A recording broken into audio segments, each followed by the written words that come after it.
Today is the day that we dive into Mary Shelley's Frankenstein. Is it Frederick Frankenstein? No, it's Frederick Frankenstein. It's young Frankenstein has to come back.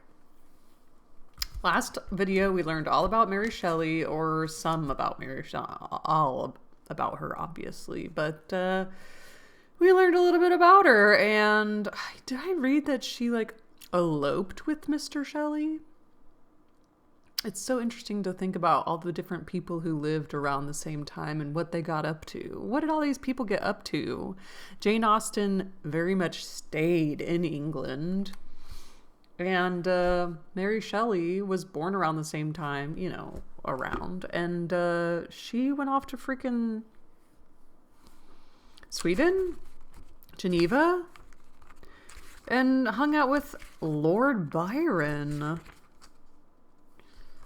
Golly. And I guess maybe eloped with somebody who ended up dying. Gosh. Geneva. Do I know where that is? I should. Do I know where Geneva is? Hold on, I do. I do know where Geneva is. Switzerland! Well, anyway, in the summer of 1816, they visited Switzerland. Whether or not Geneva is there, who can say? Maybe back then Geneva was a different place. The Geneva Code. The G4 Summit. It's all too much. There's all too much to think about.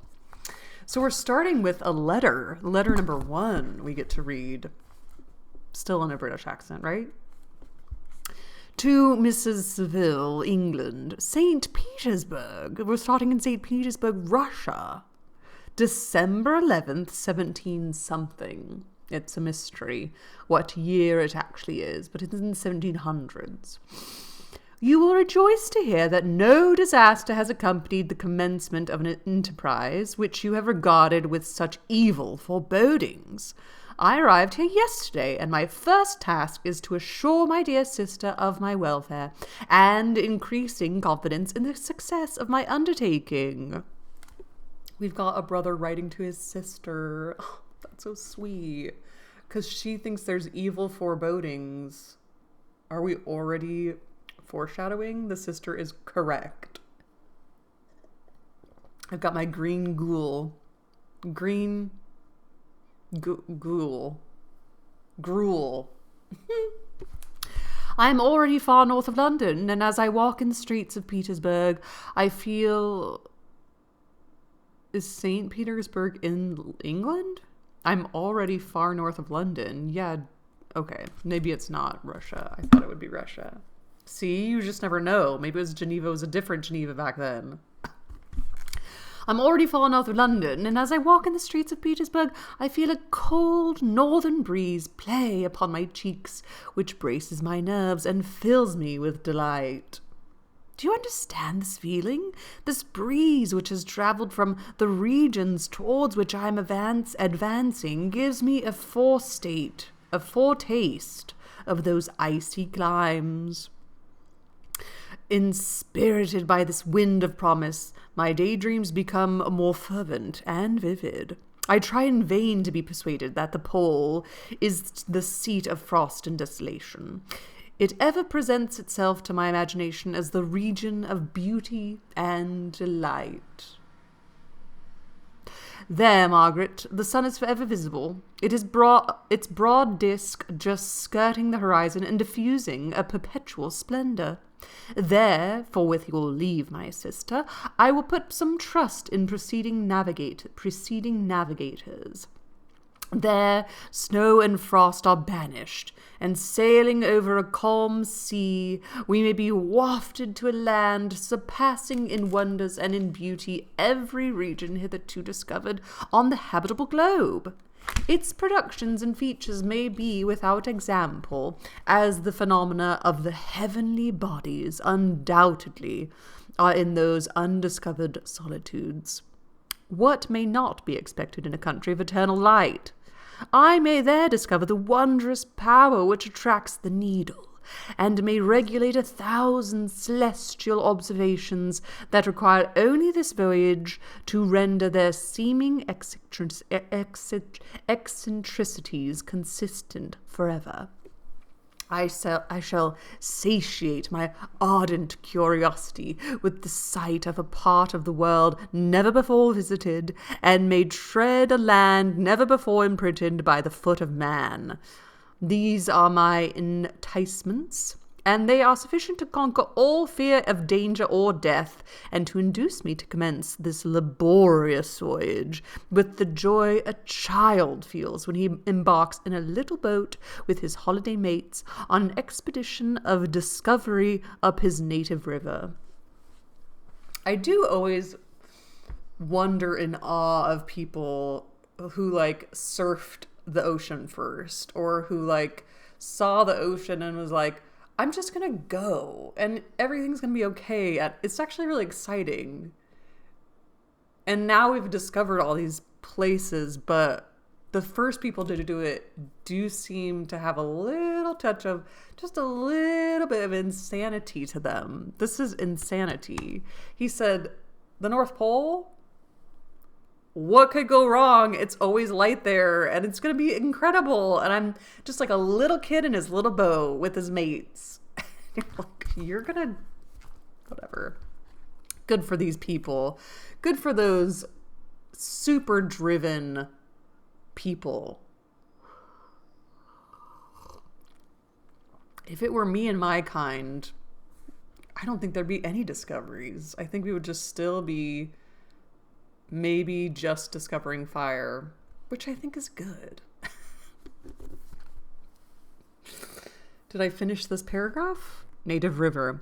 But supposing all these conjectures to be false, okay, he does have a little conscience there, good.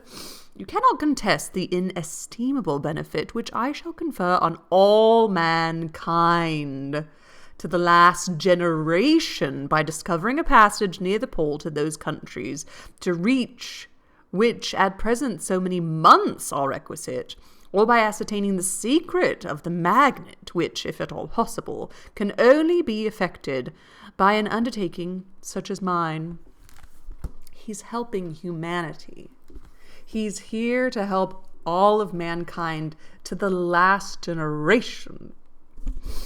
These reflections have dispelled the agitation with which I began my letter, and I feel my heart glow with an enthusiasm which elevates me to heaven. He's getting into heaven because of this voyage. For nothing contributes so much to tranquilize the mind of as a steady purpose. Ooh, where is my pen? Nothing helps steady a mind as a steady purpose. Nothing helps... What did he say? I liked it. Whatever it was. A purpose. That's right.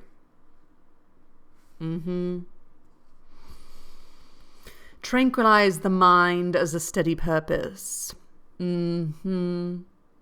point on which the soul may fix its intellectual eye.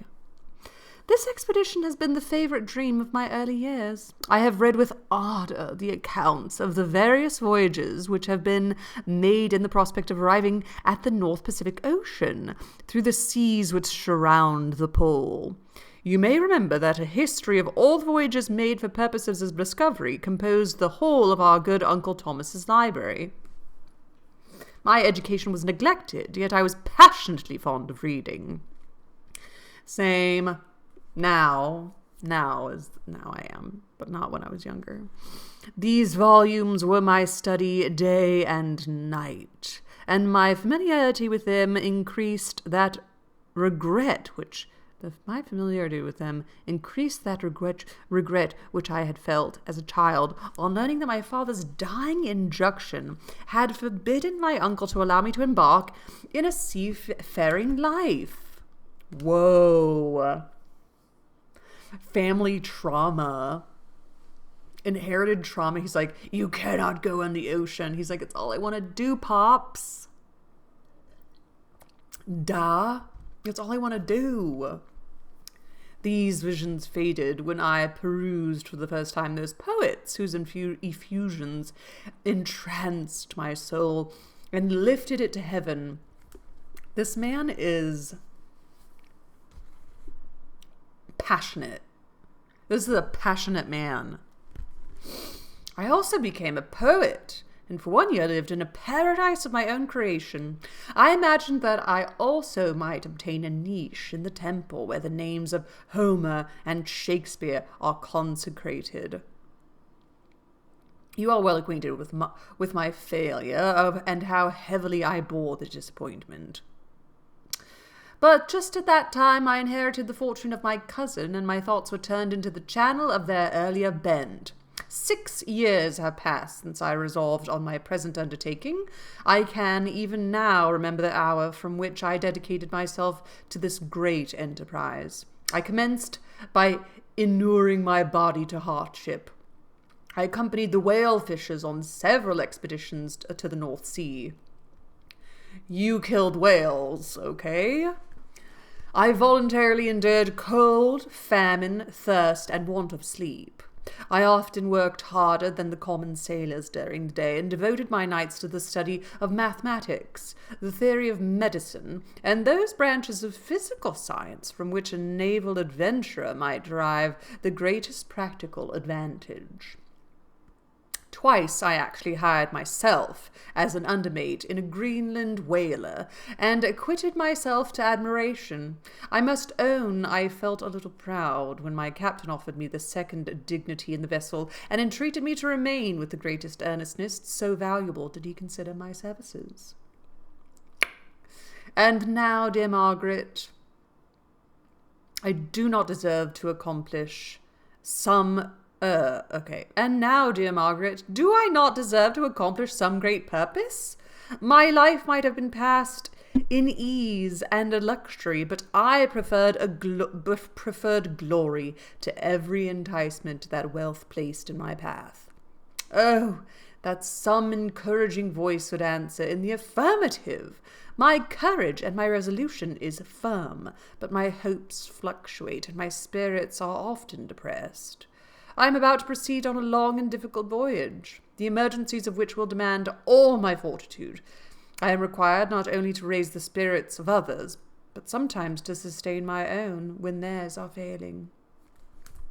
This is the most favorable period for traveling in Russia. Okay, great, we are in Russia. Good. I just don't think of Russia as north of London, but I guess it is, but not like directly north. Got it. This is the most favorable period for traveling in Russia. They fly quickly over the snow in their sledges. The motion is pleasant, and in my opinion, far more agreeable than that of an English stagecoach.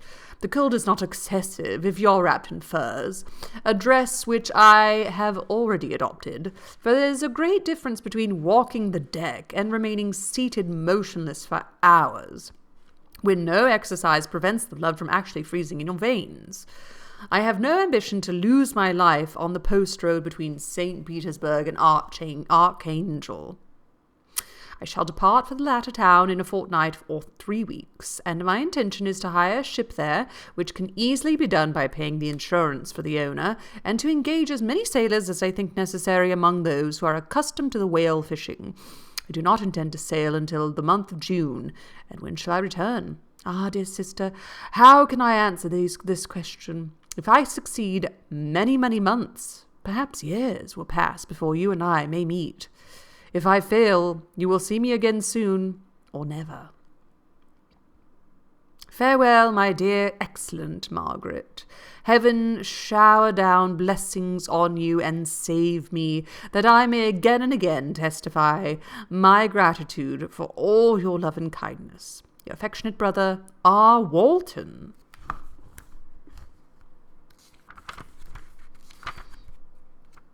Who is Robert Walton? I thought that Frankenstein was like Dr. Frankenstein. I'm confused. Okay, letter number 2 to Mrs. Saville of England. He's in Archangel now. March 28th. March, April, May, June. He sailed. Oh, no. I got it. 1700 something. How slowly the time passes here, encompassed as I am by frost and snow. Oh my God. He was like just delighting in the snow and frost. And now he's like,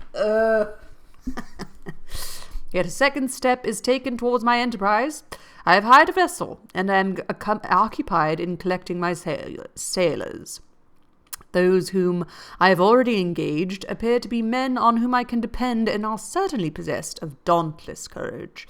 But I have one want which I have never yet been able to satisfy, and the absence of the object of which I feel now as a most severe evil. I have no friend.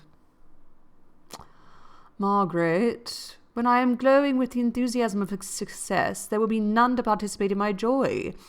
If I am assailed by disappointment, no one will endeavour to sustain me in dejection.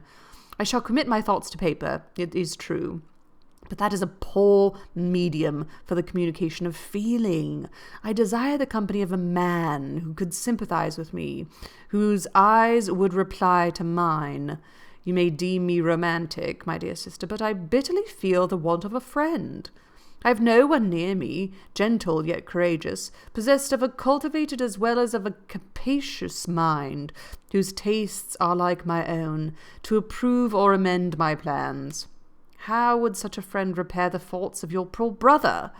I am too ardent in execution and too impatient of difficulties, but it is a still greater evil to me that I am self-educated. For the first 14 years of my life I ran wild on a common and read nothing but our Uncle Thomas's books of voyages. At that age I became acquainted with the celebrated poets of our own country.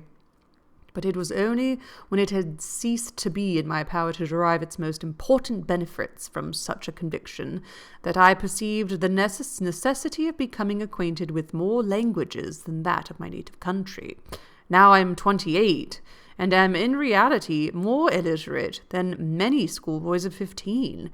It is true that I have thought more, and that my daydreams are more extended and magnificent, but they want, as painters call it, keeping. And I greatly need a friend who would have sense enough not to despise me as romantic, and affection enough for me to endeavour to regulate my mind. Well, these are useless complaints. I shall certainly find no friend in the wide ocean, nor even here in Archangel, among merchants and seamen. Yet some feelings, unallied to the dross of human nature, beat even in these rugged bosoms. My lieutenant, for instance, is a man of wonderful courage and enterprise. He is madly desirous of glory, or rather, to word my phrase more characteristically, of advancement in his profession. He is an Englishman, and in the midst of the national and professional prejudices, unsoftened by cultivation, retains some of the noblest endowments of humanity. I first became acquainted with him on board a whale vessel. Finding that he was unemployed in the city, I easily engaged him to assist in my enterprise. The master is a person of an excellent disposition, and is remarkable in the ship for his gentleness and the mildness of his discipline. This circumstance, added to his well-known integrity and dauntless courage, made me very desirous to engage him. A youth passed in solitude, my best years spent under your gentle and feminine fosterage, has so refined the groundwork of my character that I cannot overcome an intense distaste to the usual brutality exercised on board ship. I've never believed it to be necessary, and when I heard of a mariner equally noted for his kindliness of heart and respect and obedience paid to him by his crew, I felt myself peculiarly fortunate in being able to secure his services. So he grew up with a sister, and he's a little more gentle.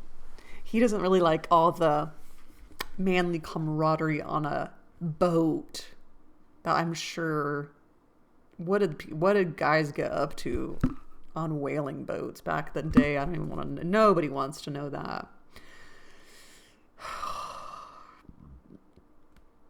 I think everybody's gay. Why do I think this person's gay? Also, I heard of him first in rather a romantic manner from a lady who owes to him the happiness of her life. This briefly is his story. Some years ago he loved a young Russian lady of moderate fortune, and having amassed a considerable sum in prize money, the father of the girl consented to the match. He saw his mistress once before the destined ceremony, but she was bathed in tears and, throwing herself at his feet, entreated him to spare her, confessing at the same time that she loved another, but that he was poor and that her father would never consent to the union. My generous friend reassured the suppliant, and on being informed of the name of her lover, instantly abandoned his pursuit. He had already bought a farm with his money, on which he had designed to pass the remainder of his life. But he bestowed the whole on his rival, together with the remains of his prize money, to purchase stock, and then himself solicited the young woman's father to consent to her marriage with her lover. But the old man decidedly refused, thinking himself bound in honour to my friend, who, when he found the father inexorable, quitted his country, nor returned until he heard that his former mistress was married according to her inclinations. What a noble fellow! You will exclaim. He is so. But then he is wholly uneducated. He is as silent as a Turk, and a kind of ignorant carelessness attends him, which, while it renders his conduct the more astonishing, detracts from the interest and sympathy which otherwise he would command. Yet do not suppose, because I complain a little, or because I can conceive a consolation for my toils which I may never know, that I am wavering in my resolutions. Those are as fixed as fate, and my journey is only now delayed until the weather shall permit my embarkation. The winter has been dreadfully severe, but the spring promises well, and it is considered a remarkably early season, so that perhaps I may sail sooner than I expected. I shall do nothing rashly. You know me sufficiently to confide in my prudence and considerateness whenever the safety of others is committed to my care. I cannot ascribe to my sensations on the near prospect of my undertaking. It is impossible to communicate to you a conception of the trembling sensation, half pleasurable and half fearful, with which I am appearing to depart. I am going to unexplored regions, to the land of mist and snow, but I shall kill no albatross. Thank you very much. Therefore do not be alarmed for my safety, or if I should come back to you as worn and woeful as the ancient mariner. You will smile at my allusion, but I will disclose a secret. I have often attributed my attachment to, my passionate enthusiasm for, the dangerous mysteries of the ocean, to that production of the most imaginative of modern poets. There is something at work in my soul which I do not understand. I am practically industrious, painstaking, a workman to execute with perseverance and labour. But besides this, there is a love for the marvellous, a belief in the marvellous, intertwined in all my projects, which hurries me out of the common pathways of men, even to the wild sea and unvisited regions I am about to explore. But to return to dearer considerations, shall I meet you again, after having traversed immense seas, and return by the most southern cape of Africa or America? I dare not expect such success, yet I cannot bear to look on the reverse of the picture. Continue for the present to write to me by every opportunity. I may receive your letters on some occasions when I need them most to support my spirits. I love you tenderly. Remember me with affection, should you ever hear from me again. Your affectionate brother, Robert Walton. Should you ever hear from me again? That's dreary. Wow. Okay. Letter 3. Letter 4. Okay. Then chapter 1. Ooh. Let's do letter 3. To Mrs. Seville, England, July 7th, 17-something. What's happening in July? My dear sister, I wrote a few lines in haste to say that I am safe and well advanced on my voyage. This letter will reach England by a merchantman now on his homeward voyage from Archangel. More fortunate than I, who may not see my native land perhaps for many years. I am, however, in good spirits. My men are bold and apparently firm of purpose, nor do the floating sheets of ice that continually pass us indicate the dangers of the region towards which we are advancing appear to dismay them.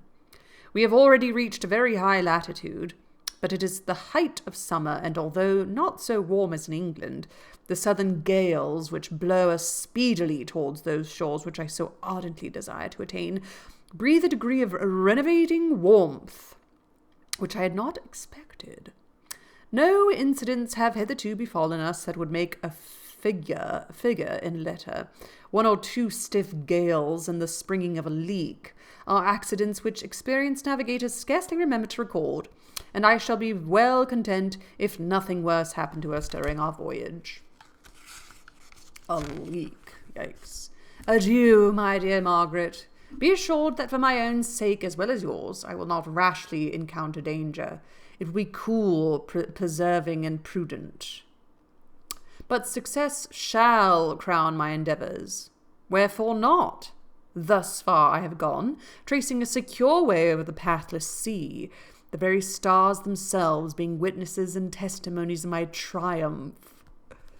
The stars themselves? I need to get my pen. Why not still proceed over the untamed yet obedient element? What can stop the determined heart and resolved will of man? My swelling heart involuntarily pours itself out thus. But I must finish. Heaven bless my beloved sister, R.W. Whoa. Okay, letter 4. To Mrs. Seville, England. August 17-something. Uh-oh, so strange an accident has happened to us that I cannot forbear recording it, although it is very probable that you will see me before these papers come into your possession. Last Monday, July 31st, we were nearly surrounded by ice, which closed in the ship on all sides, scarcely leaving her sea room in which she floated. Our situation was somewhat dangerous, especially as we were compassed round by a very thick fog. We accordingly lay to, hoping that some change would take place in the atmosphere and weather. About 2 o'clock the mist cleared away, and we beheld, stretched out in every direction, vast and irregular plains of ice, which seemed to have no end. Some of my comrades groaned, and my own mind began to grow watchful with anxious thoughts, when a strange sight suddenly attracted our attention, and diverted our solicitude from our own situation. We perceived a low carriage, fixed on a sledge and drawn by dogs, pass on towards the north at the distance of half a mile. A being, which had the shape of a man, but apparently of gigantic stature, sat in the sledge and guided the dogs. We watched the rapid progress of the traveller with our telescopes until he was lost among the distant inequalities of the ice. This appearance excited our unqualified wonder. We were, as we believed, many hundred miles from any land, but this apparition seemed to denote that it was not, in reality, so distant as we had supposed. Shut in, however, by ice, it was impossible to follow his tracks, which we had observed with the greatest attention. About 2 hours after this occurrence, we heard the ground sea, and before night the ice broke and freed our ship. We, however, lay to until the morning, fearing the encounter in the dark with those large loose masses which float about after the breaking of the ice. I profited on this time to rest for a few hours. In the morning, however, as soon as it was light, I went upon the deck and found all the sailors busy on one side of the vessel, apparently talking to someone in the sea. It was, in fact, a sledge, like that we had seen before, which had drifted towards us in the night on a large fragment of ice. Only one dog remained alive, but there was a human being within it, whom the sailors were persuading to enter the vessel. He was not, as the other travellers seemed to be, a savage inhabitant of some undiscovered island, but a European. When I appeared on deck, the master said, "Here is our captain, and he will not allow you to perish on the open sea." On perceiving me, the stranger addressed me in English, although with a foreign accent. "Before I come on board your vessel," said he, "will you have the kindness to inform me whither you are bound?" You may conceive my astonishment on hearing such a question addressed to me from a man on the brink of destruction, and to whom I should have supposed that my vessel would have been a resource which he would not have exchanged for the most precious wealth the earth can afford. I replied, however, that we were on a voyage of discovery upward towards the North Pole. Upon hearing this, he appeared satisfied, and consented to come on board. Good God, Margaret, if you'd seen the man who thus capitulated from his safety, your surprise would have been boundless. His limbs were nearly frozen, and his body dreadfully emaciated by fatigue and suffering. I never saw a man in so wretched a condition. We attempted to carry him into the cabin, but as soon as he had quitted the fresh air, he fainted. We accordingly brought him back to the deck, and restored him to animation by rubbing him with brandy and forcing him to swallow a small quantity. Good old brandy. As soon as he showed signs of life, we wrapped him up in blankets and placed him near the chimney of the kitchen stove. By slow degrees he recovered and ate a little soup, which restored him wonderfully. 2 days passed in this manner before he was able to speak, and I often feared that his sufferings had deprived him of understanding. When he had in some measure recovered, I removed him to my own cabin, and attended on him as much as my duty would permit. I never saw a more interesting creature. His eyes have generally an expression of wildness, and even madness, but there are moments when, if anyone performs an act of kindness towards him, or does him any the most trifling service, his whole countenance is lighted up, as it were, with a beam of benevolence and sweetness that I never saw equalled. But he is generally melancholy and despairing, and sometimes he gnashes his teeth, as if impatient of the weight of woes that oppresses him. Who is this person? When my guest was a little recovered, I had great trouble to keep off the men who wished to ask him 1,000 questions, but I would not allow him to be tormented by their idle curiosity in a state of body and mind whose restoration evidently depended upon entire repose. Once, however, the lieutenant asked why he had come so far upon the ice in so strange a vehicle. His countenance instantly assumed an aspect of the deepest gloom, and he replied, "To seek the one who fled from me." "And did the man whom you pursued travel in the same fashion?" "Yes." "Then I fancy we have seen him, for the day before we picked you up, we saw some dogs drawing a sledge with a man in it across the ice." With a man. With a man in it across the ice. This aroused the stranger's attention, and he asked a multitude of questions concerning the route which the demon, as he called him, had pursued. Soon after, when he was alone with me, he said, "I have doubtless excited your curiosity as well as that of these good people, but you are too considerate to make inquiries." "Certainly, it would indeed be very impertinent and inhuman in me to trouble you with any inquisitiveness of mine. And yet you rescued me from a strange and perilous situation. You have benevolently restored me to life."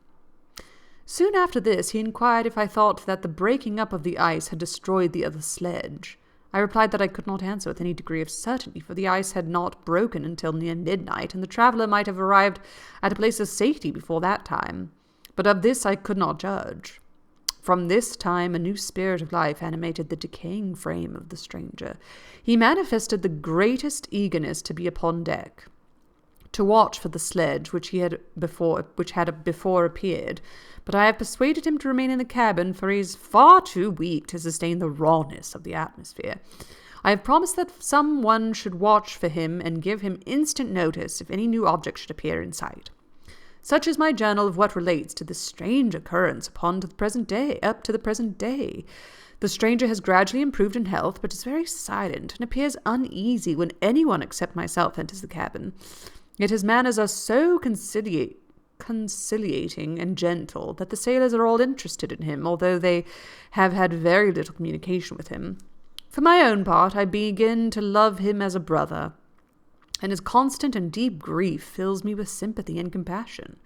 He must have been a noble creature in his better days, being now in wreck so attractive and amiable.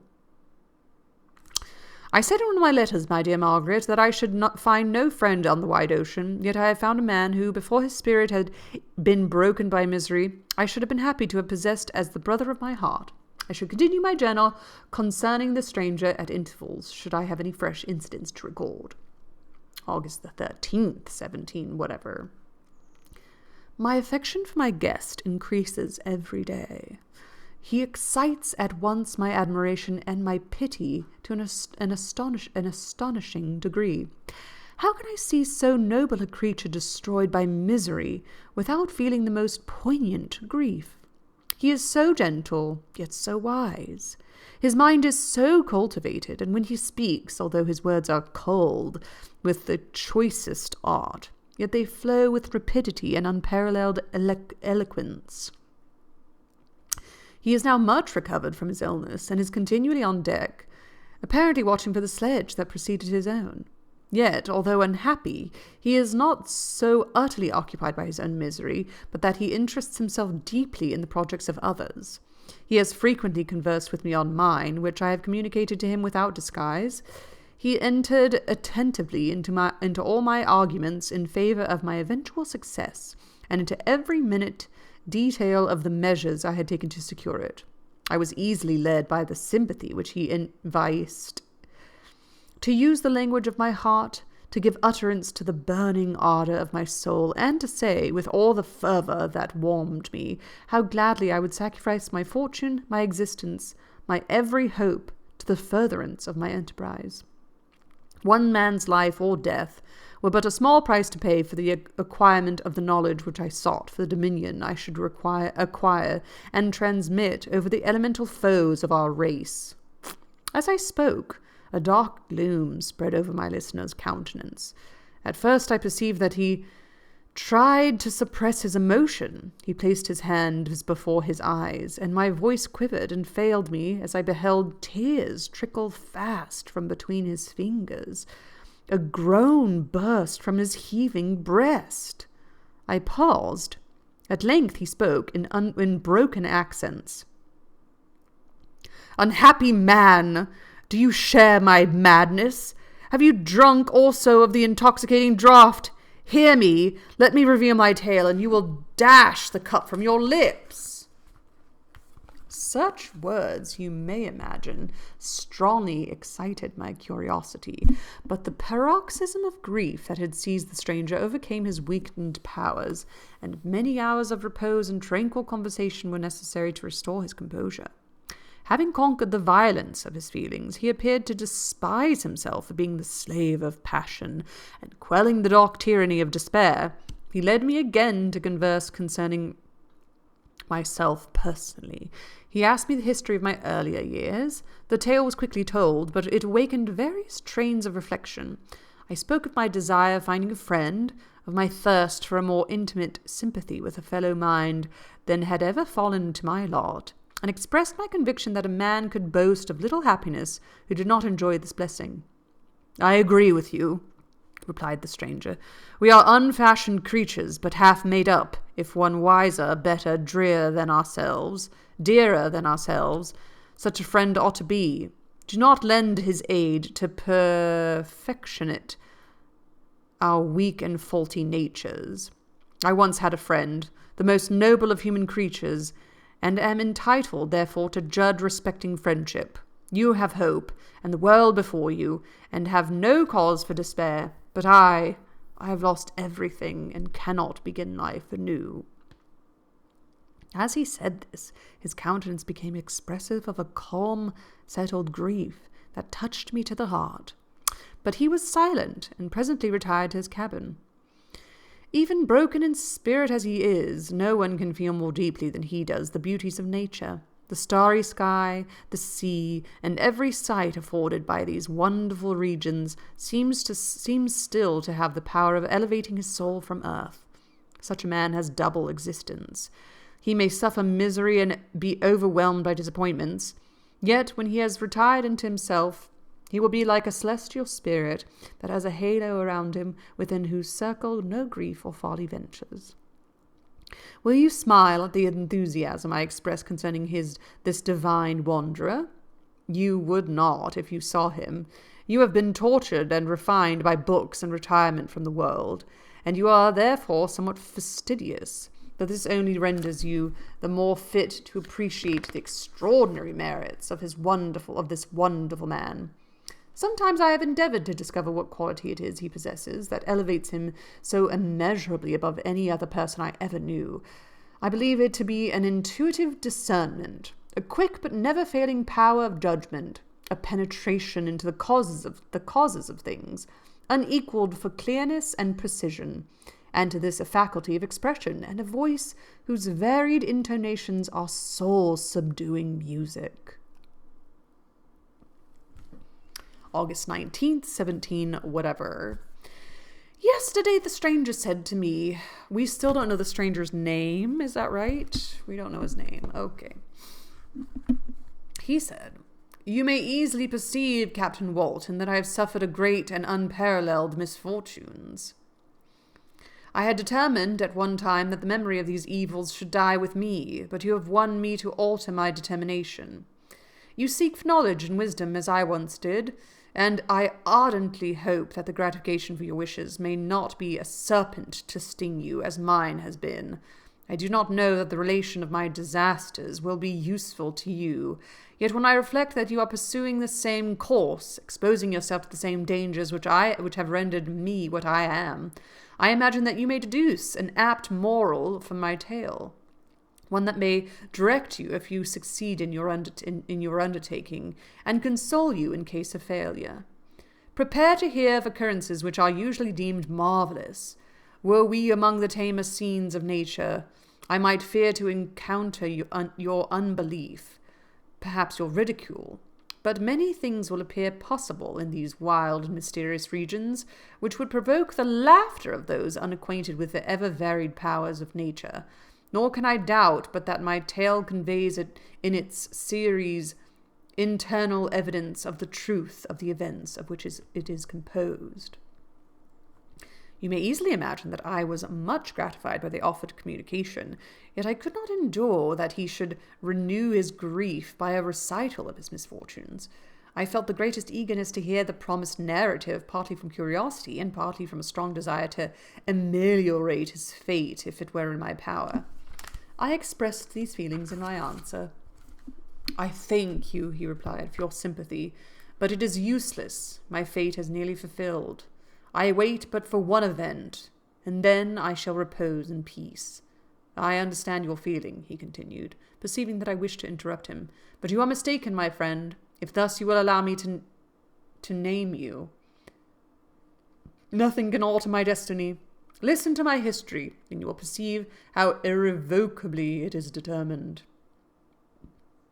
He then told me that he would commence his narrative the next day when I should be at leisure. This promise drew from me the warmest thanks. I resolved every night, when I am not imperatively occupied by my duties, to record, as nearly as possible in his own words, what he has related during the day.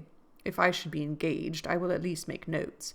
This manuscript will doubtless afford you the greatest pleasure, but to me, who know him and who hear it from his own lips, with what interest and sympathy shall I read it in some future day?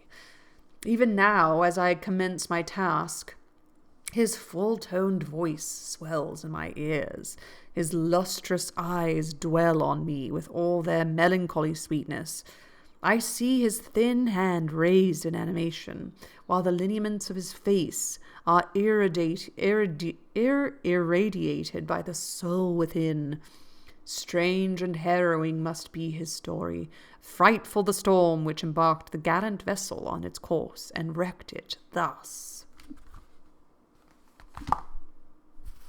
So we're going to hear the story, I guess, of Frankenstein via Robert Walton. Got you.